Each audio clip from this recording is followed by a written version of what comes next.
Hello brothers, after a long time আমি আবারও ফিল্মোরার উপরে ভিডিও বানাচ্ছি, কারণ ফিল্মোরার ভিডিও ভিউজ বেশি রয়েছে। ফিল্মোরায় যদি আপনারা বাংলা টেক্সট লিখতে চান, এটা কিন্তু লেটেস্ট ফিল্মোরা 15 এর জন্য চলতেছে। সো বাংলা টেক্সট লেখার জন্য আপনাদের প্রথমে গুগলে আসতে হবে। আসার পরে আপনাদের বাংলা ফন্ট ডাউনলোড করা লাগবে। সো আপনারা চলে যাবেন লিপি ঘরে, কারণ অ্যাজ ইউজুয়াল লিপি ঘর বাদে অন্যান্য ওয়েবসাইটে থেকে বাংলা ফন্ট ডাউনলোড করা অত বেশি ভালো হয় না সম্ভবত। সো এখানে দেখেন সাব্বির সরলতা, আমরা এটাকে ডাউনলোড করি। আমি জাস্ট র্যান্ডমলি ডাউনলোড করতেছি, আপনারাও ইচ্ছা মতো ডাউনলোড করবেন, যেটা লাগবে আর কি। দেখেন ডাউনলোড করার প্রসেস খুবই সিম্পল। আর এখন আমি খুবই সিম্পল প্রসেস দেখাচ্ছি, দেখেন এটা রাইট ক্লিক করায় আপনারা এক্সট্রাক্ট অল করাবেন, এক্সট্রাক্ট করাই দেন। এখানে চলে আসে দেখেন অনেকগুলো আনসির ভিতরে আমরা যাচ্ছি না, কারণ এই ফন্টগুলোর ভিতরে সেরকম বিশেষত্ব কিছুই নেই। ইটালিক ফন্ট আর নরমাল ফন্ট থাকে। ডিরেক্টলি ইউনিকোড আমরা যদি ডাউনলোড করাই, এটাকে আমরা ডাবল ক্লিক করবো, করার পরে ইনস্টলে ক্লিক করবো। দেন কিছুক্ষণের ভিতরে দেখেন ইনস্টল হয়ে গেছে। সো এখন আমাদের ফন্টের নাম মনে রাখতে হবে সাব্বির। চলেন সাব্বির মনে রাখলেই হবে। এখন আপনারা কি করবেন, আপনাদের সিস্টেমে এই ফন্টটা ইনস্টল হয়ে গেছে, এমনকি আপনারা আফটার ইফেক্টস, প্রিমিয়ার প্রো এগুলোর ভিতরে ফন্টটা পেয়ে যাবেন। সো এখন আপনারা যদি ডিরেক্টলি ফিল্মোরা 14 বা ফিল্মোরা 15 ওপেন করেন,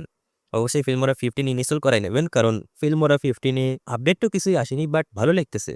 চলেন নিউ প্রজেক্ট ওপেন করানো যাক। আমি দেখাই দিচ্ছি আপনাদের যে ফন্টটা কাজ করতেছে কিনা। জাস্ট আপনারা সিস্টেম ইনস্টল করালে ওইটা যে কোনো জায়গায় ইউজ করতে পারবেন, যে কোনো সফটওয়্যারের ভিতরে, বিশেষ করে এডিটিং সফটওয়্যার যেগুলো আছে। ওকে, সো এখানে দেখেন আমরা টেক্সট এটা নিয়ে চলে আসি। ঘ্যাট এত বেশি স্লো কেন চলতেছে, কি অবস্থা? সিপিইউ বেড়ে গেছে, র্যামটাকে একটু রিডিউস করা যাক।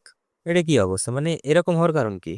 কাস্টম, এটা কি সমস্যা আছে বুঝতে পারলাম না। যাই হোক, এখন দেখেন এই টেক্সটটা চলে এসেছে। এখন আমরা এই জায়গায় বাংলা লিখবো। আচ্ছা, বাংলা তো লেখাও লাগবে। সো বাংলা লেখার জন্য চলেন আমরা লিখি একটু কমপ্লেক্স টাইপের ওয়ার্ড। যদি আমরা লিখি তাহলে ভালো হয়। আস্তে লেখাই, আস্তে আস্তে। ওকে, আস্তে লেখেন কমপ্লেক্স ওয়ার্ড। এটা যদি বাংলা না হয় তাহলে ভেঙে যাবে।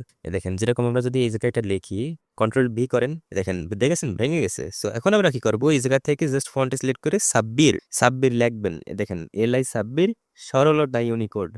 এই দেখেন কত মজাদার জিনিস। ফন্টের স্টাইল দেখেছেন, খুবই ভালো ফন্ট কিন্তু এটা। সো আপনারা ইজিলি এখানে ইউজ করতে পারবেন, অ্যান্ড অ্যানিমেশন গুলোও কিন্তু ঠিকভাবে কাজ করবে। আপনারা জাস্ট ইউজ করলেই বুঝতে পারবেন, যে অ্যানিমেশন আপনারা অ্যাপ্লাই করেন না কেন, ওইটা কিন্তু ঠিকভাবে কাজ করবে। সো দ্যাটস ইট, এটাই ছিল আজকের ভিডিও। যদি ভিডিওটা ভালো লাগে একটা লাইক করেই দেন, লাইক করেন। আপনি মানে কি করতেছেন, এখনো লাইক দিচ্ছেন না? এইরকম টিউটোরিয়াল ভিডিও আপনারা ইউটিউবে সব জায়গায় পাবেন না। দ্রুত লাইক করেন, দ্রুত দ্রুত। বিশেষ করে বাংলাদেশে তো পাবেনই না। ভালো থাকেন সবাই। আর সবাই দিনকাল কিরকম যাচ্ছে একটু কমেন্টে জানান।